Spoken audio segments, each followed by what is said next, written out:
पूरी दुनिया में ख्याति प्राप्त टाटा प्रबंधन के खिलाफ उठते हैं।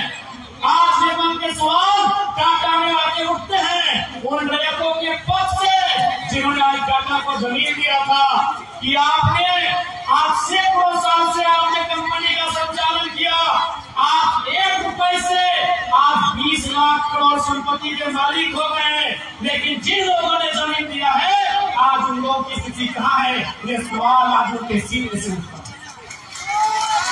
आज निर्मल के सवाल उठते हैं, विश्वास व्यवस्था को देख कर उठते हैं कि अगर मंत्रियों को जरा सी भी करो जाती है तो दिल्ली चले जाते हैं, लेकिन एक आम व्यक्ति का बेटा या बेटी इलाज होना यहाँ दुर्लभ हो जाता है। आज निर्मल के सवाल उठा से उठते हैं। आज भी निर्मल के सवाल इन्हीं वादियों में जिंदा है, आज भी निर्मल के सवाल इसी मिट्टी में जिंदा है। और जब तक एक भी नौजवान झारखंडी विचारधारा के साथ इस मिट्टी में जिंदा रहेगा, निर्मल के सवाल मिट्टी में कभी दफन नहीं होंगे। आज भी निर्मल के वही सवाल तीखे बन के समय के साथ फिसले बन के आज इस वातावरण में गूंज रहे हैं, आज इन बादलों में गूंज रहे हैं, जिसके उत्तर देना आज इस सिस्टम के पास, इस सिस्टम के पास से बाहर हो चुका है। इसलिए आज आवश्यकता है कि कोल्हार की धरती और झारखंड की धरती को ग्रहण करने की आवश्यकता है।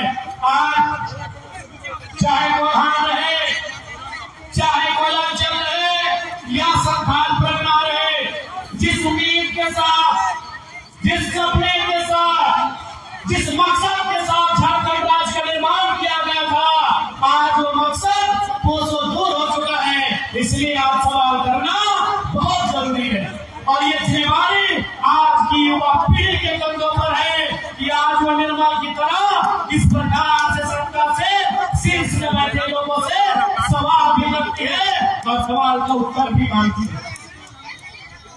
आज इस झारखंड राज्य को बनाने में ये किसी से नहीं छुपा है। इस राज्य को बनाने में निर्मल महतो समेत अनगिनत लोगों ने अपने प्राणों की आहुति दी, अनगिनत लोगों ने अपने लहू की धार को बहाया।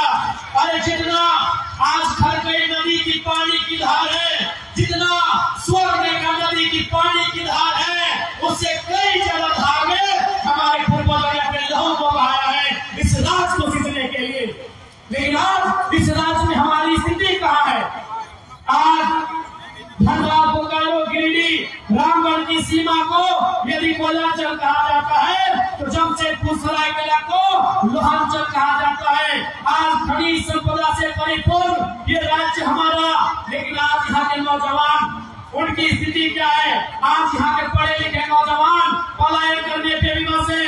आज यहाँ की पढ़ी लिखी बेटियां प्रदेशों में जाने के लिए विवश है। तो इस दिन के लिए हमारे पूर्वजों ने, चाहे वो निर्मल महतो है या विश्वगुरु शिबू सोरेन है, इस मंच के माध्यम से राज निर्माताओं में प्रमुख निर्मल दादा के साथी रहे, विश्वगुरु के नाम से पूरी दुनिया में ख्याति रहे। विश्वगुरु शिबू सोरेन का भी 3 दिन पहले निधन हुआ है। उन्हें भी निर्मल दादा के साथ साथ विश्वगुरु को भी श्रद्धांजलि देते हैं। लेकिन सवाल आज भी वादियों में है कि उन शहादतों का हमें क्या मिला, उनके संघर्षों का हमें क्या मिला। आज तमाम मीडिया चैनल हमने देखा, आपने भी देखा, गुरु जी के पुराने स्टेटमेंट को हमारे बीच रख रहे, हमें सुना रहे, जिनमें अभी नगरी का बात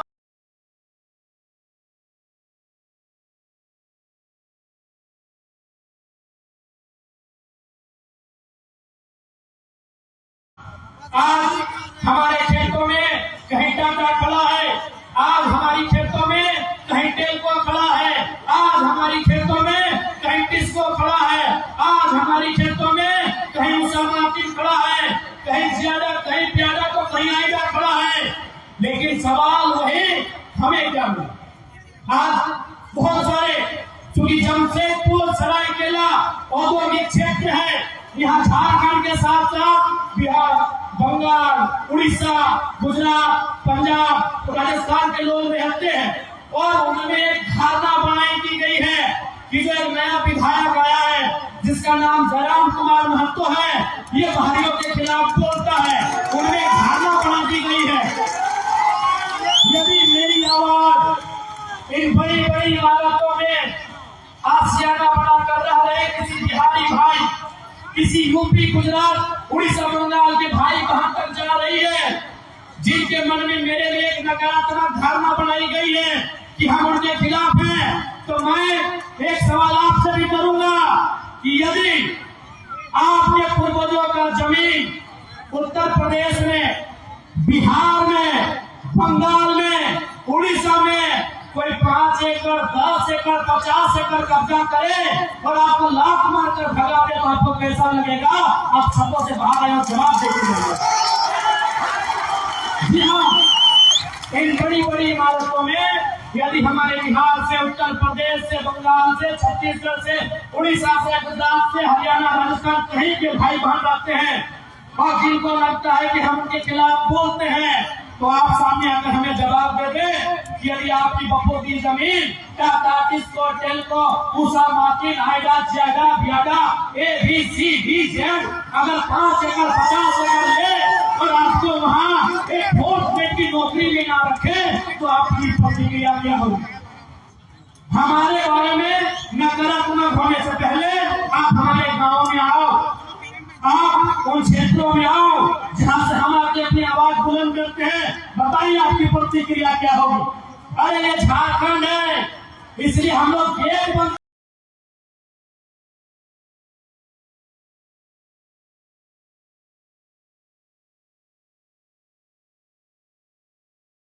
बना रहे हैं। हाथ रख के कहिए आपके बाबूजी का कोई 5 एकड़ जमीन कंपनी ले ले और आपको वहां नौकरी में ना रखे, आपकी प्रतिक्रिया क्या होगी? इसलिए हमारे बारे में नकारात्मक होने से पहले हमारी बातों को अच्छी तरह समझ लें। हम खतियान का समर्थन करते हैं। इसमें किसने आपको कहा कि जो लोग खतियानधारी नहीं वो भाग के चले जाए? अरे भाई, हम खतियान का समर्थन करते हैं, मतलब क्या है कि खतियान के आधार पर डोमिसाइल पॉलिसी बने और उस डोमिसाइल पॉलिसी के आधार पर एम्प्लॉयमेंट पॉलिसी बने, उसमें झारखंडियों को हक मिले। हमने ये थोड़ी कहा कोई यहाँ व्यापार नहीं करेगा, कोई यहाँ रोजगार नहीं करेगा, कोई यहाँ निजी कंपनियों में काम नहीं करेगा।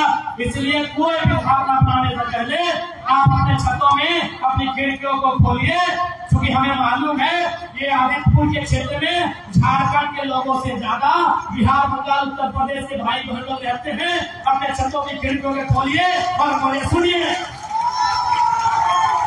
मुझे जानिए, मैं कह रहा हूँ ये तो झारखंड है कि कंपनी में जाके ये धरना देते हैं, हड़ताल करते हैं। ये बिहार होता तो कंपनी के मालिकों को गाड़ दिए होते। आज बताइए ना, बिहार में फैक्ट्री नहीं लगने का कारण क्या है? बंगाल से 8 फैक्ट्री वापस आ रही, कारण क्या है? उनको मालूम है कि यहाँ हम लोग मजदूरों को, रैयतों को, जमींदाताओं को सता नहीं पाएंगे। यहाँ ये लोग उल्टा पलटवार करेंगे। इसलिए आपने जानकारी के लिए बंगाल से 8 कंपनी वापस जा रही है, बिहार में तो कंपनी जाती ही नहीं है। उनको मालूम है सबसे भोले, सबसे सीधे सरल झारखंड के लोग हैं। जमीन भी लीजिए, लाठी कट्टा भी मारिए, ये लोग कुछ और नहीं बोले, ये लोग कुछ और नहीं बोलेगा। सबसे सरल झारखंड के लोग हैं। अभी हाल फिलहाल हमने देखा हमारे सरायकेला इकाई की टीम, वो कहीं कोई फैक्ट्री में आंदोलन कर रही थी, धरना में बैठी थी। सुने कोई राजस्थान का मालिक है, कोई अग्रवाल जी करके हैं, डीसी के पास चलेगा शिकायत करने के लिए। सुनिए, अरे इसी झारखंड में पंजाब के बहुत सारे लोग रहते हैं, सिख समाज के अनगिनत लोग रहते हैं, लेकिन आज तक उनसे हमारी कोई शिकायत नहीं हुई। क्यों मालूम है? क्या सिख समाज लंगर वाली प्रथा को मानता है। सिख समाज अपने खूनी से लोगों का पेट भरने की प्रथा को मानता है। अरे अग्रवाल जी, अब चट्टक के पीछे करोड़पति हो रहे हैं, तो हमको मालूम है आपका कैरेक्टर क्या है। इसी मिट्टी में हजारों की संख्या में सिख समुदाय के लोग रहते हैं, लेकिन किस कोई कहे कि कभी उनसे हमारा विवाद हुआ हो, हमारा विवाद किन से होता है? उन पूंजीपतियों से होता है, उन दलालों से होता है जो झोला लेकर आए थे और आज चोरी करके बेईमानी करके करोड़पति हो गए। तो बताइए कहां थे? इसलिए मैं इस मंच के माध्यम से चाहे अग्रवाल जी है चाहे फल्ला जी है, डीसी केवल आपका नहीं है। ये जो डीसी के पास एप्लीकेशन लेके चल रहे हैं ना, तो याद रखिएगा, चाहे तरुण महतो रहे, चाहे नवीन महतो रहे, चाहे प्रेम पाटिल रहे, चाहे बेबी महतो रहे, चाहे अनिता टुटू रहे या सविता महतो रहे, अगर किसी को भी भरोस आया तो भरोस जाएगा जयराम महतो।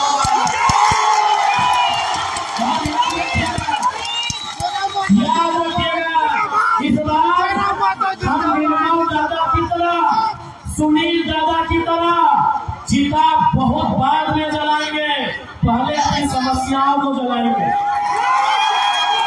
अब हमारी समस्याएं सिस्टम से है, हमारी समस्याएं किसी संस्था से है या किसी व्यक्ति से है, मुझे नहीं मालूम। इस बार यदि किसी को खरोच आया, हम उनकी चिता पहले नहीं जलाएंगे। हम रोज तिल के मर रहे हैं, हम रोज तिल के मरते हैं, हम अपनी जमीन में भूखे मर रहे हैं, हम अपनी जमीन में बेरोजगारी का दंश झेल रहे हैं, हम अपनी जमीन में पलायन का दंश झेल रहे हैं। इसलिए सुन लीजिएगा साफ साफ, जो भी उद्योग के लोग हैं, पहला बात ये भी जान लीजिए कि हम उद्योग के खिलाफ नहीं है। जितनी भी कंपनी फैक्ट्री के संचालन करता है, हम कोई कंपनी फैक्ट्री के खिलाफ नहीं है। हम देश के प्रधानमंत्री, वर्तमान प्रधानमंत्री नरेंद्र मोदी के चमत्कारिक मंदिर, ईश्वर देवी देवताओं के मंदिर की तुलना में देश के पहले प्रधानमंत्री पंडित जवाहरलाल नेहरू के आधुनिक मंदिरों के पक्ष में है। हम नरेंद्र मोदी जी के मंदिरों के पक्ष से कई ज्यादा देश के पहले प्रधानमंत्री पंडित जवाहरलाल नेहरू के आधुनिक मंदिरों के पक्ष में है। आधुनिक मंदिर यानी कल कारखाना, आधुनिक मंदिर यानी फैक्ट्रियां, आधुनिक मंदिर यानी डैम, आधुनिक मंदिर यानी रोजगार, हम उनके पक्ष में है। लेकिन सवाल है, उस मंदिर को मैंने जमीन दिया है, अगर हम घंटी बजाने के लिए नौकरी वहां नहीं मिलेगी तो सवाल तो होगा, सवाल तो होगा। बिल्कुल हम आधुनिक मंदिर के पक्ष में है। हम मोदी जी के उन धार्मिक देवी देवता आकाशीय चमत्कारिक चीजों से कई ज्यादा गुना हम पंडित नेहरू के आधुनिक मंदिर के पक्षधर है। उनका आधुनिक मंदिर का रास्ता रोजी रोजगार से होकर जाता है, गरीबों के पेट की भूख से उबर जाता है, इसलिए हम उनके पक्ष में हैं। लेकिन मेरा सवाल वही है, उस आधुनिक मंदिर को बचने के लिए, आधुनिक मंदिर यानी टाटा की फैक्ट्रियां, आधुनिक मंदिर यानी रियाडा जियाडा, आधुनिक मंदिर यानी ये तमाम फैक्ट्रियां, कंपनियां, ये डैम, ये कुचई का डैम, ये चांडिल का डैम, ये भीमना डैम, आधुनिक मंदिर यानी ये तमाम फैक्ट्रियां, ये छोटे बड़े मेज कारखाने। लेकिन सवाल यही कि आधुनिक मंदिर, ये फैक्ट्रियां हमारी जमीनों पर है, और यदि हमें वहाँ रोजगार नहीं मिलेगा तो सवाल भी होगा, और समय के साथ झारखंड की मिट्टी में गुलगुलाहट भी होगा, बवाल भी होगा, और कोई नहीं बचा पाएगा। अगर किसी के पास चले गए, जाइए जहाँ जाना है चले जाइए। सिकंदर को जानते हैं ना अग्रवाल जी, हम आपको नहीं जानते हैं ना कभी मिले हैं, पेपर में नाम सुने हैं तब से मेरा पहला हिट है। कोई झगड़ा नहीं है।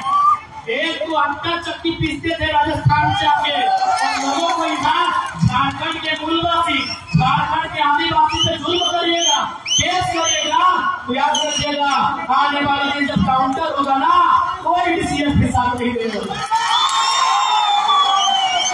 बिल्कुल, मेरा अगर बयान आप तक पहुंच जाए तो आप आधे शाम को सिकंदर के बारे में पढ़िएगा। वो सिकंदर जिसके बारे में कहा जाता है जो जीता वही सिकंदर, वो सिकंदर जो ईरान के मकदूनिया का था, जिसने पूरी दुनिया को जीतने का सपना सजाया था, जिसने भारत के बहुत कुछ हिस्सों को जीत भी लिया था, लेकिन याद रखिएगा जब वो खाली हाथ लौट के इस दुनिया से जा रहा था, जब वह मात्र 33 साल की उम्र में मरने वाला था, उसके ठीक पहले उसने अपने तमाम मंत्रियों को बुलाकर कहा था कि जब मैं मर जाऊं ना तो 3 काम करना। मेरा जब जनाजा निकले तो मेरे दोनों हाथ बाहर कर देना। तो उनके मंत्रियों ने पूछा कि महाराज दोनों हाथ बाहर करने का मतलब क्या है? बोला मेरे दोनों हाथ बाहर करना, मुट्ठी खुली करना, ताकि दुनिया को पता चलेगा कि दुनिया को जीतने चला सिकंदर खाली हाथ लौट के जा रहा। उसने दूसरा शर्त रखा था, सिकंदर ने दूसरा शर्त रखा था कि मुझे मेरे जनाजे को कंधा कोई गहरा गहरा नहीं देगा, कोई मामूली आदमी मेरे जनाजे को कंधा नहीं देगा। मेरे जनाजे को कंधा मेरे प्रधानमंत्री, मेरे महामंत्री, मेरे सेना नायक देंगे। बोला सर इसका क्या मतलब है? नहीं, इसका मतलब है कि दुनिया के बड़े बड़े तीस मार खा, दुनिया के बड़े बड़े तुर्रम खा, दुनिया के बड़े बड़े सेना नायक सिकंदर की सेना में थे, तलवार लेकर भाला लेकर, फिर भी उसकी जान नहीं बचा पाए। तो डीसी देखते हैं कितना दिन बचाते हैं आपको, देखते हैं एसपी कितना दिन बचाते हैं आपको। और तीसरा, सिकंदर का तीसरा जो कहना था कि जब मेरा जनाजा गुजरे तो मैंने अपने जीवन काल में जितना भी कमाया है, उस समय सिक्का नहीं होता था, उस समय गांधी जी का नोट भी नहीं होता था। गांधी पहले दिन हुए थे, उस समय सिक्का भी नहीं था, उस समय गांधी जी का नोट भी नहीं था। उस समय क्या होता था? ज्वेलरात होते थे, ज्वेलरी होते थे, सोना चांदी यानी जेवर वगैरह होते थे, सोने चांदी के पण होते थे, बड़े बड़े सिक्के होते थे। तो सिकंदर ने कहा कि मेरे मरने के बाद 1 रुपया भी मेरा जो उत्तराधिकारी होगा, मेरे मरने के बाद 1 रुपया भी मेरे उत्तराधिकारी को मत देना, बल्कि मेरे जनाजा के आगे बिछाते जाना और लोग उस पर चल के जाए, ताकि दुनिया को पता चले कि धान एक ढोल बन जाता है अग्रवाल। आपके साथ साथ तमाम फैक्ट्री कंपनी चलाने वाले मालिक को कहेंगे कि धान एक दिन ढोल बन जाता है। और कहा कि डीसी एसपी बहुत छोटा होता है उनके प्रधानमंत्री लोग के सामने, उन लोग नहीं बचा पाया। इसलिए हमारी आपसे कोई व्यक्तिगत लड़ाई नहीं है। क्यों हमारी टीम आपके खिलाफ आंदोलन की, आपको भी मालूम है। आप समय पे पैसा नहीं देंगे, आप ओवर टाइम करवाएंगे, 10 मिनट लेट होने से तनख्वाह काटेंगे, तो क्या आप हम चुना लेंगे? क्या हम आपको चुना लेंगे? आप हमारे बारे में डीसी को कहा नहीं बताएं कि आप कौन सा गलत काम करते हैं। आपने तो बता दिया जेल के अंदर लोग उद्योग को डिस्टर्ब कर रहे हैं। आपने बताया कि आप झारखंड सरकार ने जो रेट निर्धारण किया है, non skill, skill, semi skill, skill, क्या आप उनके आधार पर पेमेंट दे रहे हैं? नहीं दे रहा। क्या पीएफ तथा जो भी सुविधाएं मजदूरों को मिलनी चाहिए आप दे रहे हैं? नहीं दे रहे हैं। जो भी मजदूरों को सुविधा मिलनी चाहिए क्या आप अपनी फैक्ट्रियों में दे रहे हैं? अगर नहीं दे रहे हैं तो कौन मुंह से डीसी के पास गए थे? कौन मुंह से डीसी के पास गए थे? आपको क्या लगता है आपके पास पैसा है तो डीसी आपका ही पक्ष सुनेंगे? तो हम भी इनके विधायक है, देखते हैं डीसी एक तरफा कैसे करते हैं,